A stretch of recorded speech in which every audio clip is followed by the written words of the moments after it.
بسم الله الرحمن الرحيم. تبارك الذي بيده الملك وهو على كل شيء قدير، الذي خلق الموت والحياة ليبلوكم أيكم أحسن عملا وهو العزيز الغفور، الذي خلق 7 سماوات طباقا ما ترى في خلق الرحمن من تفاوت، فارجع البصر هل ترى من فطور، ثم ارجع البصر كرتين ينقلب إليك البصر خاسئا وهو حسير، ولقد زينا السماء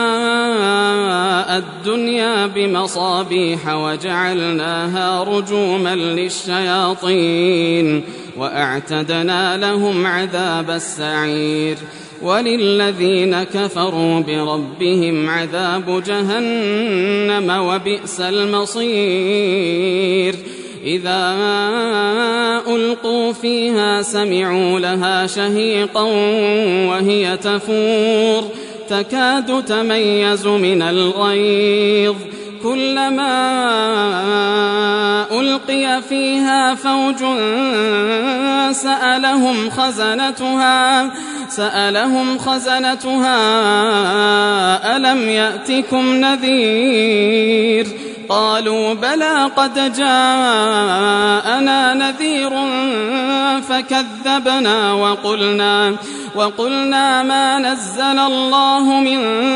شيء إن أنتم إلا في ضلال كبير،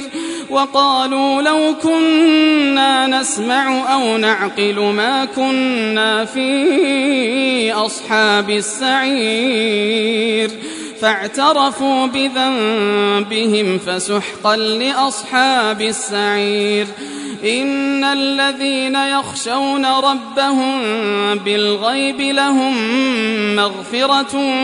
وأجر كبير، وأسروا قولكم أو اجهروا به إنه عليم بذات الصدور، ألا يعلم من خلق وهو اللطيف الخبير،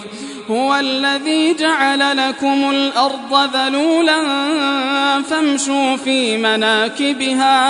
فامشوا في مناكبها وكلوا من رزقه وإليه النشور، أأمنتم من في السماء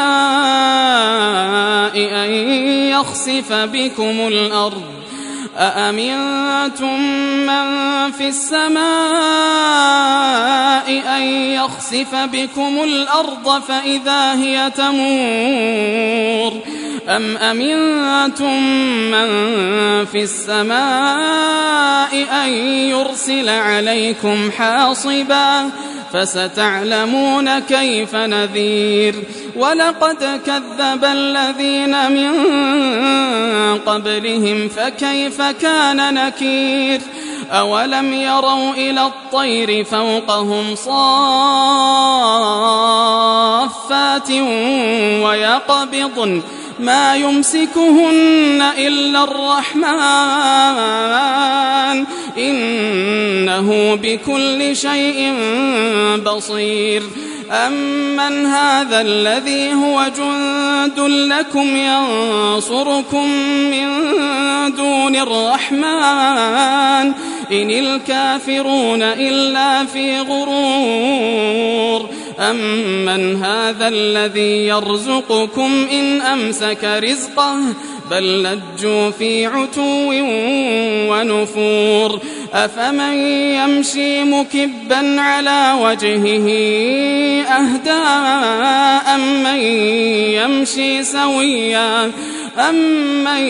يمشي سويا على صراط مستقيم، قل هو الذي أنشأكم وجعل لكم السمع والأبصار وجعل لكم السمع والأبصار والأفئدة قليلا ما تشكرون قل هو الذي ذرأكم في الأرض وإليه تحشرون ويقولون متى هذا الوعد إن كنتم صادقين قل إنما العلم عند الله